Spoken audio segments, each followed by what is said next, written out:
Tema firman Tuhan adalah jagalah lisanmu. Saudara, lisan ini merupakan sebuah rangkaian kata-kata yang keluar dari mulut kita ataupun mulut orang lain. Ini bisa membangun, tapi bisa juga menjatuhkan. Ini bisa menguatkan dan sebaliknya bisa juga melemahkan. Ada salah satu tokoh di dalam kitab suci namanya Yosua. Orang mungkin melihat sosok Yosua adalah sosok yang hebat, dan itu betul adanya.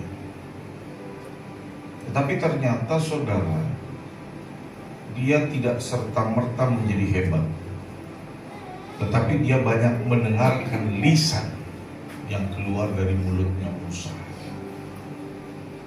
Di dalam lisannya Musa itu ada pengajaran, di dalam lisannya Musa itu ada didikan, di dalam lisannya Musa itu ada nasihat-nasihat, ada petunjuk-petunjuk yang diberikan kepada Yosua. Maka itulah Yosua menjadi pribadi yang hebat. Firman Tuhan terambil di dalam kitab Yosua pasal yang pertama dari ayatnya yang ke-7 sampai dengan ayatnya yang ke-9. Firman Tuhan berkata demikian, hanya hendaklah engkau sungguh-sungguh menjadi kuat dan berani. Jadi firman Tuhan tidak pernah mengajari kita untuk menjadi lemah dan penakut. Tetapi firman Tuhan senantiasa mengarahkan kepada kita untuk menjadi pribadi yang kuat dan berani. Bertindaklah dengan hati-hati sesuai segala hukum yang telah diperintahkan hambaku Musa. Ya. Ini kata hukum ini yang sering kali saudara dipakai untuk menyatakan bahwa itu bukan kasih karunia. Tapi ini sebenarnya kalau diterjemahkan lagi ke dalam bahasa asing dengan pengertian dari bahasa Ibrani sendiri, itu artinya pengajaran. Walaupun di dalam pengajaran itu ada didikan, ada ajaran, saudara. Ya. Tetapi ajaran itu bernilai kasih. Yang telah diperintahkan hambaku Musa kepadamu, janganlah menyimpang daripadanya ke kanan atau ke kiri, supaya engkau sukses kemanapun engkau pergi. Jadi rancangan Tuhan buat kita sukses. Apa yang sukses? Perjalanannya. Ya. Jadi apapun yang kita mau tuju, apapun yang kita mau capai dalam perjalanannya, firman Tuhan bilang, engkau akan sukses.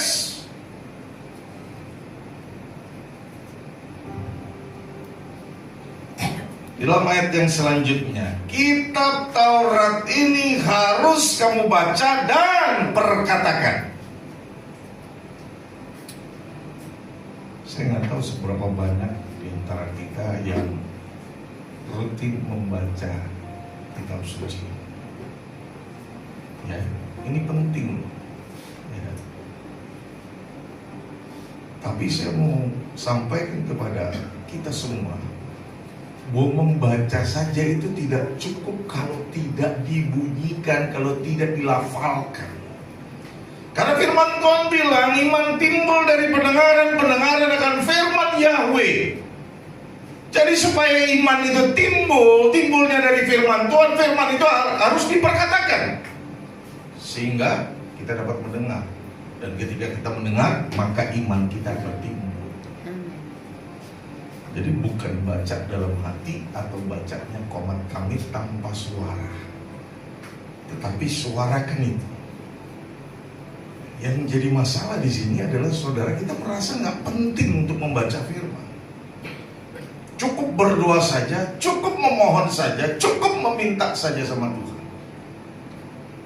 Padahal ketika kita membaca, kita dapat petunjuk-petunjuk Tuhan. Dan ketika kita membacanya dengan membunyikannya, maka iman kita muncul untuk merespon apa yang telah kita dengar. Baru selanjutnya, renungkanlah itu siang dan malam. Bagaimana mungkin kita boleh dapat perenungan tanpa adanya membaca firman dan memperkatakan firman. Jadi kalau kita sudah membaca dan memperkatakan firman yang kita baca, maka di situ kita mendapatkan kesempatan untuk merenungkan firman itu siang dan malam. Tujuannya supaya engkau bertindak hati-hati sesuai dengan segala yang tertulis di dalamnya. Dengan demikian perjalananmu akan sukses dan engkau akan menjadi apa? Makmur. Ini bukan teologi kemakmuran, tapi ini firman Tuhan yang berkata. Ya.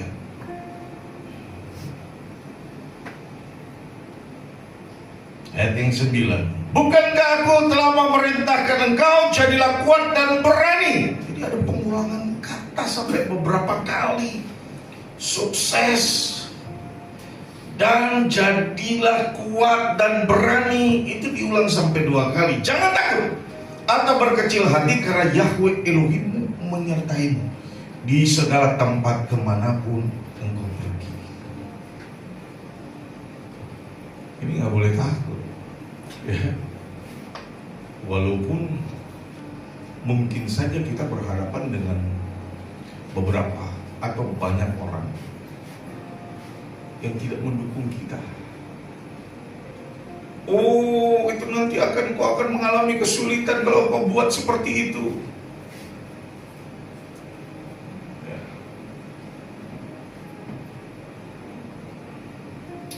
Saudara, dalam tradisi, saya nggak tahu ya, kalau di Kalteng itu, di Kalbar itu ada istilah tanah badi, tanah yang nggak boleh ditanemin, saudara. Kenapa? Karena tanah itu berbisa, tanah itu ada kutubnya. Ya. Tapi saya membuktikan, saudara, bahwa kuasa Tuhan itu lebih besar. Amin. Daripada kuasa yang mengutuki, daripada kuasa yang menakut-nakuti. Karena waktu itu pelayanan di daerah, otomatis kita mesti bertindak juga seperti apa yang orang-orang di daerah atau di kampung itu jalani. Mereka ketakutan untuk membuka lahan di situ. Tapi saya bilang, kalau Tuhan hadir, perhatikan baik di sini, kalau Tuhan hadir. Kenapa Tuhan hadir? Karena kita melibatkan Tuhan, maka kutub pun diubah menjadi berkat. Amin. Itu prinsipnya, saudara. Jangan kata Bileam itu disuruh sama rajanya, dibayar bahkan. Ayo sumpahi itu bangsa Israel. Tapi Elohim yang kita sembah itu lebih hebat. Amin. Amin. Dari mulutnya Bileam bukan kutuk yang keluar, tapi berkat untuk memberkati bangsa Israel. Tuhan bisa merubah mulut orang untuk memberkati kita. Amin. Amin. Ini baru masuk ke topik. Lisan memiliki peran yang sangat penting di dalam kehidupan manusia, bahkan tidak terlepas di dalam kehidupan kita. Karena perannya sangat penting, maka lisan harus diperhatikan dan dijaga pada saat mau disampaikan atau akan disampaikan.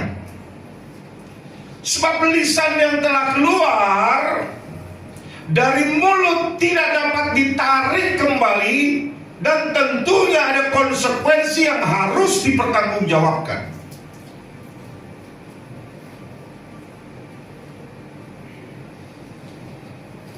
Masuk kepada pokok bahasan, saudara. Yang pertama, pengaruh dari lisan. Lisan memiliki sekali lagi dampak yang sangat besar atas pribadi yang mendengarkannya, baik diri kita sendiri ataupun orang lain. Baik lisan yang kita sampaikan untuk diri kita sendiri atau lisan yang kita sampaikan untuk orang lain, itu ada pengaruhnya dan dampaknya sangat besar, saudara. Ini ada dua peristiwa yang sangat kontradiktif. Pertama, peristiwa Nehemia. Pada waktu diberi tugas oleh raja yang sedang berkuasa di Media Persia, ya, untuk Nehemia membangun kembali Yerusalem dan membangun kembali bait suci. Itu tantangannya nggak sedikit. Dari dalam, dari luar, itu bertubi-tubi tantangan itu datang. Lewat apa? Lewat lisan, lewat perkataan yang keluar dari mulut. Kalau itu datangnya dari luar, itu seringkali kita mampu untuk mengabaikan itu. Tetapi yang tidak mudah adalah ketika lisan itu datangnya dari orang yang ada di dekat kita, di dalam lingkungan kita, bahkan mungkin anggota keluarga kita.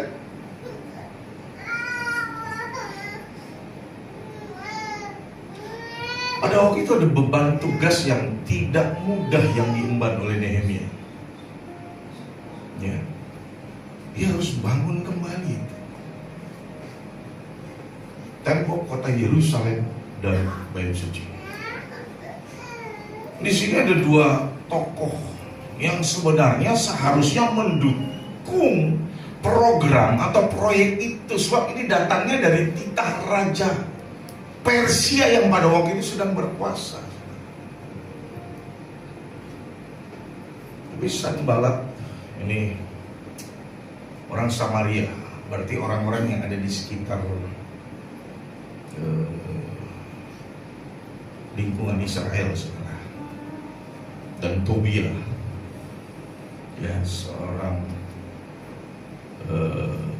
bangsa Amon. Itu kalau letaknya atau posisi negerinya itu ada di wilayah Yehuda, ya, sebelah selatan wilayah Yehuda. Nah, ini mereka bilang, wah, nggak mungkin jadi itu. Oh, itu sulit sekali. Belum lagi nanti menghadapi tantangan-tantangan yang ada, dirampok orang, dijarah orang, ini dan itu. Saudara, ini melemahkan Nehemia, dan dia merasakan bahwa kemampuannya atau kekuatannya semakin lama semakin berkurang. Semangatnya bahkan menjadi seperti budak. Tetapi kemudian dia ambil langkah untuk mengabaikan apa yang dia dengarkan dalam bentuk lisan yang melemahkan. Stop. Dia tidak mau dengar itu lagi. Dia abaikan itu lagi. Semua. Dan akhirnya apa, saudara?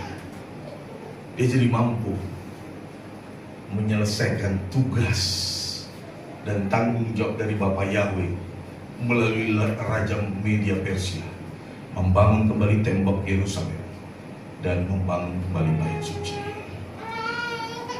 Nah, ini ada lagi nih, saudara, cerita nih 12 pengintai yang diperintahkan atau ditugaskan untuk mengintai tanah Kanaan. Dari 12 orang itu ternyata terbagi menjadi 2 kelompok di dalam memberi penilaian yang tentunya nanti akan menjadi sebuah tindakan yang konkret yang akan dilakukan.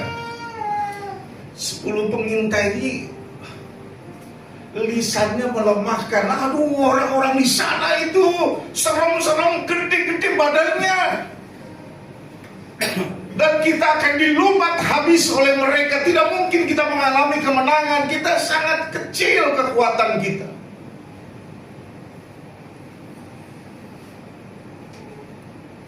Mungkin saja saudara, apa yang mereka lihat itu benar adanya.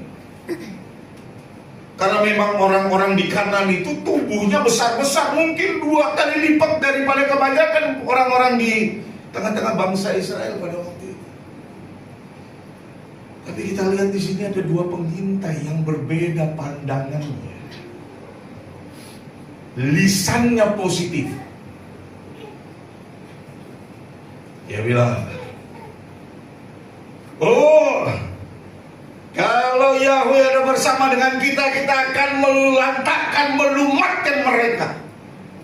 Itu negeri yang subur, penuh susu dan madu, kita taklukkan mereka. Ini yang 10 ini menunda janji Tuhan digenapi. Ada proses penundaan beberapa waktu untuk tindakan yang harus diambil oleh karena 10 pengintai ini. Tetapi oleh karena yang 2 ini, saudara, bangsa Israel menaklukkan tanah Kanaan, memenangkan pertempuran, dan mengambil alih wilayah itu. Lisannya menguatkan. Dan 2 orang ini, saudara, menjadi pahlawan yang disegani, dihormati. Yosua bin Nun dan Kaleb bin Yefune punya pandangan yang positif tentang sesuatu yang mungkin itu sebenarnya memang betul secara real mengerikan. Tapi dia punya keyakinan, dan keyakinan itu keluar dari lisannya. Untuk dia berkata, kalau bersama Yahweh, siapa lawan kita? Tidak ada. Masalah kah? Seseorang kah? Problem kah? Tantangan kah? Tidak ada. Amin. Karena Tuhan yang kita sembah adalah Tuhan yang hidup dan berkuasa di Amin. bumi sekaligus di Surga. surga. Amin. Amin. Itu tadi, saudara. Mereka mewarisi kehormatan, mereka mewarisi kejayaan, mereka mewarisi tanah pusaka. Kenapa? Karena mereka lisannya menguatkan, lisannya positif. Ya.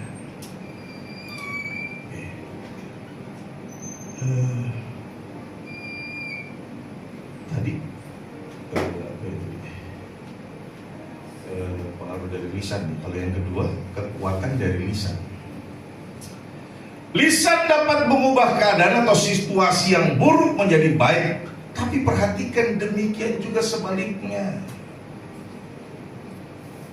Saudara, 2010 tadi. Ya, 2010 ya. Kami berangkat dengan 3 bis ke Holy Land.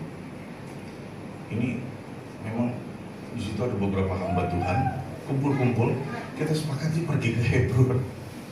Pergi ke Hebron. Padahal di Hebron ini bukan wilayah untuk ziarah, walaupun di situ banyak tempat-tempat ziarah. Kenapa? Karena rawan. Saudara, pada waktu kami masuk ke wilayah Hebron, kurang lebih nggak sampai 10-15 menit, tiba-tiba kaca bis di depan itu pecah. 2 bis masih di belakang, kami sudah 2 di depan. Pada waktu itu kita berpikir ini ada tembakan ini atau apapun, dan kita udah melihat ada orang-orang di atas bukit batu di sana, jalan raya agak rendah di bawah. Ya, saudara, apa yang kita buat?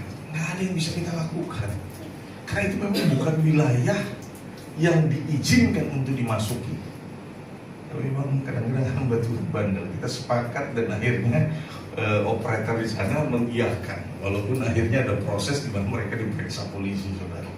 Jadi artinya di sini kita nggak mau ambil masalah itu. Kita lihat bagaimana di sini kekuatan lisan itu mampu mengubah keadaan. Pada saat itu, saudara, situasinya yang ada di dalam bus itu, saudara, chaos, panik, terutama yang perempuan-perempuan itu sudah menjerit-jerit, menangis. Dan ada beberapa hamba Tuhan di situ nggak bisa buat apa-apa, saudara. Dan saya berdiri, saya bilang, dengan lisan semuanya baik, keadaannya baik. Amin.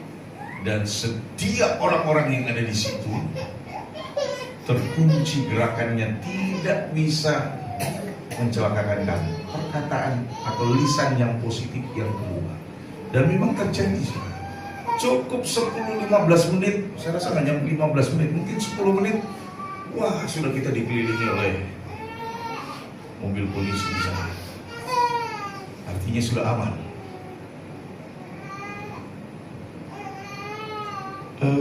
Ini juga mengenai lisan. Bagaimana melalui lisan terjadi mujizat di dalam perkawinan di Kana. Bagaimana air menjadi anggur. Mungkin sementara kita yang suka menolak dengan hal-hal itu, saudara, kita akan berkata, ya itu kan Tuhan, mana mungkin kita bikin. Saya mau kasih tahu saudara, mengutip testimoni dari sebuah buku yang itu orangnya sampai hari ini masih hidup ternyata. Ya, saya punya bukunya saudara, namanya Meltari. Bukan dengan bermaksud membanggakan beliau, tetapi Kristus lebih dari segala-galanya. Ini orang NTT, ini berlaku di NTT. Itu betul-betul peristiwa itu terjadi, air menjadi anggur. Karena memang nggak ada barangnya, saudara, nggak ada anggurnya untuk perjamuan kudus. Dia percaya bahwa air bisa menjadi anggur dan itu terjadi. Sementara saudara, banyak orang yang menyaksikan itu jangan-jangan ini perbuatan sihir. Kan begitu, kalau ada mujizat kadang-kadang orang bikin sihir, ya. Jadi akhirnya dibawa ke Amerika, diuji. Biasanya kan kalau ilmu seperti itu, kalau menyeberangi pulau, keluar dari pulau itu, atau bahkan keluar dari negara itu tidak berlaku lagi, ya, hilang kemampuan. Tapi ternyata di Amerika dia buat hal yang sama karena Tuhan bekerja di dalam. Air menjadi anggur. Dan sampai dengan hari ini kesulitan dia bisa pulang ke Indonesia. Kenapa? Karena orang Amerika banyak tahan dia untuk dia tetap ada di Amerika. Ya, sayangnya di situ mestinya dia balik nyatakan mujizat di Indonesia agar setiap mata boleh memandang kebesaran Tuhan. Amin. Amin. Ini kalau diulang-ulang lagi, Anda juga sudah tahu deh tentang testimoni yang saya alami. COVID, jantung mesti di-ring 2 kali, 2010 dan 2020. Oke. Sampai hari ini saya bisa berdiri. Itu kan mujizat. Kekuatan lisan ini. Itu juga yang dialami oleh Ibu Nursia. Kekuatan lisan ini. Cuman kadang-kadang kalau kepepet baru kita kerjakan, buah, ya seringkali. Padahal kalau nggak kepepet juga mulai perkataan yang bagus tentang situasi, tentang keadaan yang sedang berlangsung, walaupun itu tidak baik, walaupun itu situasinya buruk, ucapkan lisan kita ini, keluarkan yang baik.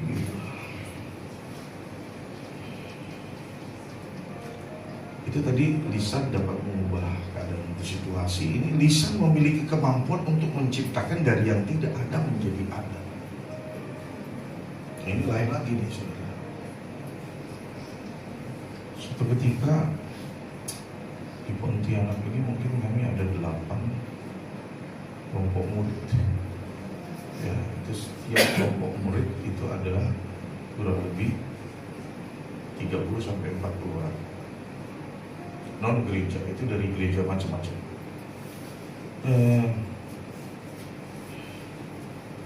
Suatu ketika pada waktu itu kami tinggal di dalam Sumatera, harus pergi ke Jeruju di salah satu rumah kelompok murid sebenarnya. Bensin itu sudah di bawah strip dalam motor. Tapi di sini punya iman untuk sampai di tempat tujuan. Perkatakan melalui lisan kita perkataan yang bagus. Sampai di sana tiba dengan selamat, tidak kekurangan, bensin tidak habis. Betul saudara, sampai di sana. Tapi doanya hanya sampai di sana tuh. Berpikir, ya terus terang aja, ada PK yang bisa didapatkan kemudian beli bensin begitu kan. Ternyata selesai ibadah kan nggak mungkin kita tanya mana PK kita kan nggak mungkin tuh amplopnya kan. Jadi dia aja tuan rumah lupa. Waduh, agak-agak lama sedikit ditunda. Dia nggak ngerti juga. Ya sudah kita pulang saudara, balik lagi dari Jeruju. Ya, walaupun sudah ter begitu, sampai juga dengan selamat di rumah. Itu. Nah, saudara, besok pagi itu mesti nganterin anak sekolah. Wah, saya bilang ini ada kemungkinan habis. Pakai lagi saudara, dapat lagi itu di Immanuel di Sisingamangaraja. Balik lagi. Kemudian mungkin sekitar jam 8, jam 9 tuan rumah yang semalam kita datangin untuk beribadah itu langsung datang. Oh, PK-nya lupa ini dikasih gitu. Jadi kami terima dan selesai sudah masalah. Tapi ini jangan dicontoh kalau kita punya uang. Pasti Anda akan dorong itu motor atau mobil. Betul nggak? Ini kalau keadaannya urgent sekali, dompet di kantong tidak ada lagi isi uang, makanya para istri jangan biarkan dompet suamimu kosong. Ya kan ada istri yang begitu tuh, wah pembersihan terus, gajian langsung dibersihin, ya toh. Begitu dapat untung langsung dibersihin, masuk ke dompet, masuk di rekening istri. Ya nggak apa-apa sih, biar istri yang ngatur. Tapi ingat jangan sampai suami nanti kehabisan bensin. Ya, ini bukan berarti istri saya yang pegang, enggak saudara. Waktu itu memang dia pun nggak punya uang, sama-sama nggak punya uang, saudara. Tapi Tuhan buat mujizat ini. Nah, apalagi? Ini kurang lebih tahun 99, masih 1-2 tahun. Itu kami tinggal di sekretariat. Sebenarnya sih bukan sekretariat, kami punya rumah dipakai oleh sekretariat. Salah satu Yayasan Pekabaran Injil. Itu orang datang bertubi-tubi. Duit nggak ada, tapi yang heran beras itu nggak habis-habis. Selalu ada. Mau dalam 1 bulan itu ada 100 orang yang datang, walaupun tidak dalam tempo 1 hari, 150 atau 30 orang saja, sama. Kalau sedikit orang, berasnya cukup. Banyak orang, berasnya juga cukup. Tapi jangan coba-coba kalau punya uang, pasti beras itu cepat habis, saudara. Walaupun hanya 30 orang yang makan, beras itu habis.